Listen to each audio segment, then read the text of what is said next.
worried about you being literally bred out of existence. Well, you need to force people who can have babies that look like you to have a bunch of lily white babies that you could indoctrinate. And you need to make sure they don't learn anything about their actual history. Mm-hmm. Because if they learn about that, then they'll also turn on you. So you got to erase that. You need to, you got If to, they learn real history, they might find out that whiteness doesn't exist. right. Even queer people, think about it. Why are you so vehemently against queer people? Because that's scary too. Mm-hmm. Because they can't produce any more white babies. I mean, despite us having the science to do so. Yeah. But they're also going to be more likely to show other people that your power structure that you held on to may not be correct, may not be right. Mm-hmm. Especially if you want to talk about the beginnings of pride, Mm-hmm. when those black and brown trans women were throwing bricks at your ass. Things start to make a little more sense. But we don't want to talk about the elephant in the room on either side. Mm-hmm. Because the conservatives, oh, they ain't gonna say shit about it anyway. Because as far as they're concerned, they're in the right. You know, as far as they're concerned, they're doing everything in their power to uphold the sanctity of their lives and their power.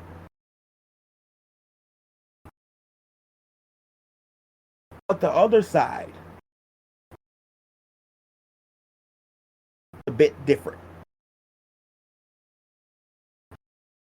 Because they're going to mourn, they're going to be outraged when they see these things happen. But when it comes to actually doing something about it, they're silent.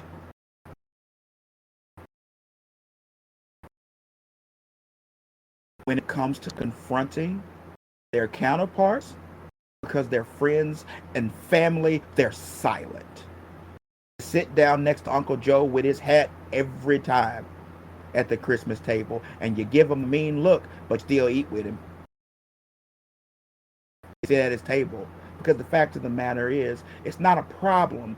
What was happening isn't a problem until it's on your doorstep, until it affects you.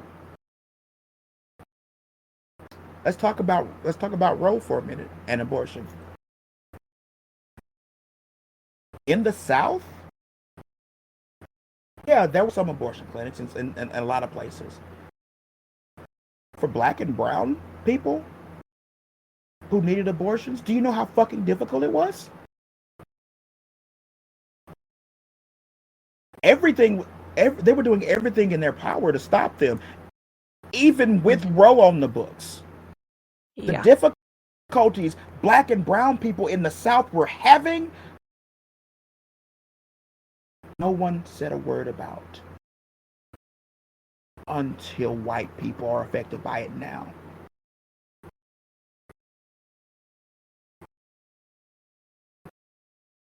The black people who were beaten and killed by police officers for hundreds of years, from slave patrols down to policing. You didn't say shit about it until it was in your face on CNN, until George Floyd, you used to watch George Floyd get his life choked out of him on TV in front of you. You'd say a damn thing until you saw it, until it affected you.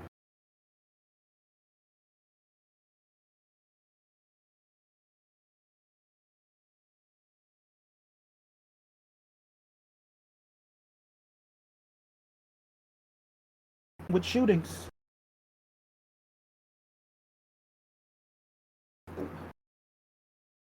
in Buffalo, what goes recently is Buffalo. Mm-hmm. White kid spouting white supremacist notions, goes into a grocery store, murders 10 people, just guns them down, and walks out. No shot fired at police, anything. There was no push for a change in gun laws then. When there were black bodies on the floor, oh, you were shocked. Congress wasn't pushing for shit. There wasn't a whole full-on discussion about how we needed gun laws. But when you saw all those children ripped apart in front of you and the police do nothing about it, then you want to do something.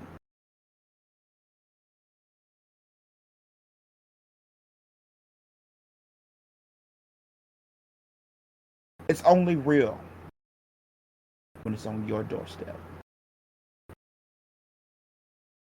You will uphold the same white supremacy as your conservative counterparts, your far right counterparts, until it's on your doorstep.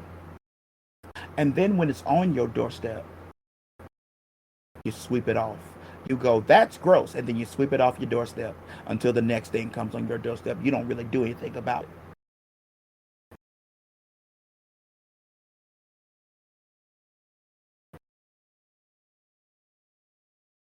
Elephant in the room, isn't it?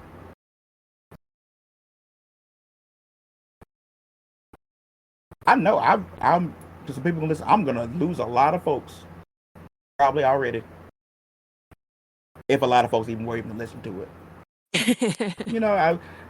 But I'm sure I'm gonna alienate people because some people listen to it, it's like, but I'm doing the right thing. I say and advocate for the right stuff.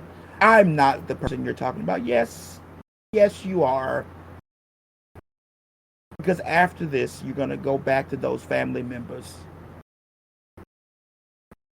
that are actively working for the genocide of black and brown people. And the control of women's bodies across the... people who have babies' bodies across the board. You're going to go back and sit down with those friends and family, and you ain't going to say shit. While the rest of us are going to have to live life and fight because we don't have a fucking choice. All for a concept doesn't fucking exist.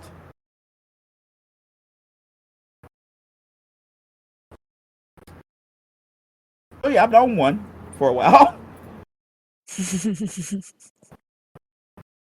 It's just baffling to me, you know.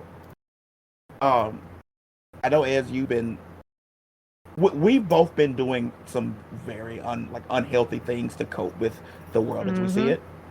Me just being overtaken by just anger. Thank goodness for a therapist. Shout out. As kind of avoiding things. Yeah. Which, it's a luxury to do so. It is. It is and it isn't, because every time anything comes up on the headlines, so I bury my head in the sand, knowing that I am abdicating my own rights. Right. I am saying I can't do anything to hold on to my rights. Forget anybody else, not forget the black and brown people who've been affected by this tenfold for decades. But I don't even know what to do to hold on to my own rights. I don't even know how to protect myself. It's so which that is something you have that realization. I don't think a lot of people have that realization. A lot of people just bow out and go, I'm not going to deal with this. Like, I don't have to deal with this. Yeah. You have the realization that doing so is also harmful, but there's nothing nothing you can do. And that is understandable. I was It's something that's been coming up a lot lately. That it's so recently, and this is not new, but the diagnosis is recent.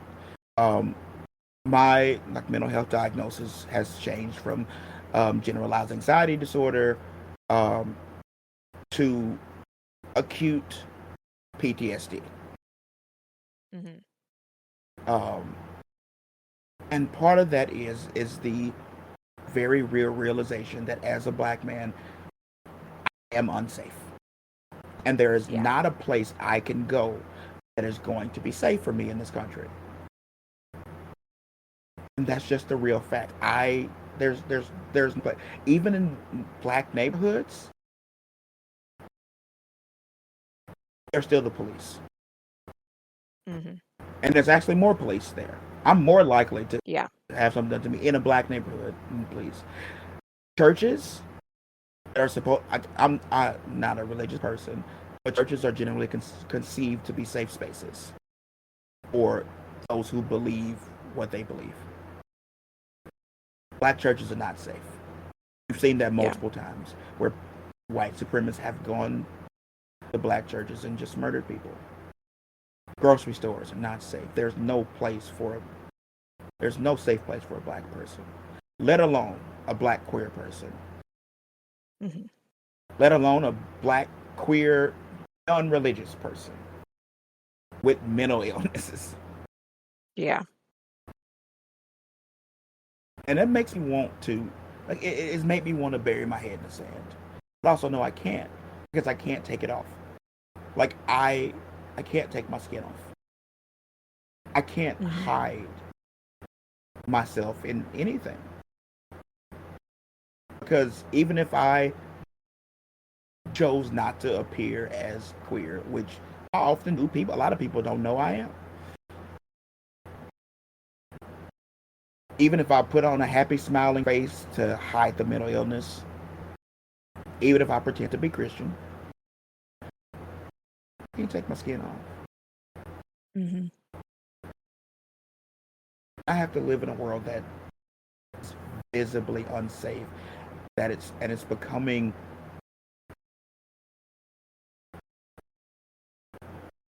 not even more unsafe, but it's becoming more noticeably widespread. And that's another thing I wanted to say. I see a lot of people going, again, I can't believe things have gotten this bad. Things have always been this bad. It Yeah. just did not affect you. America has always been this monster you're experiencing now. It's always been this sickness. But it wasn't on your doorstep, it was on ours. Hmm.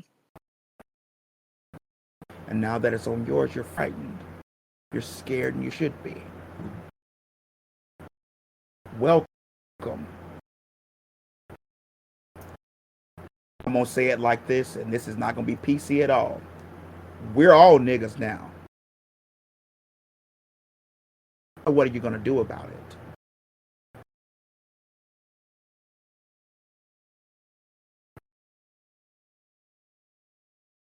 I saw a thing from a friend this morning, not a friend of death. It said like now, uh, but now, so many of us are going to spend the rest of our lives in Trump's America, even if Trump is not in office. And I was just like, some of us were already in Trump's America before he was in office. Hmm.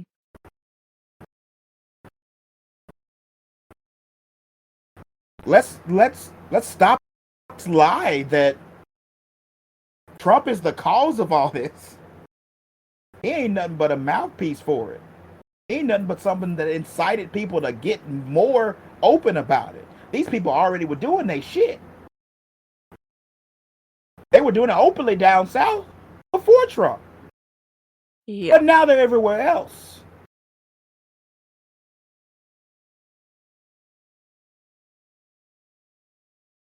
It's all becoming the South. it's not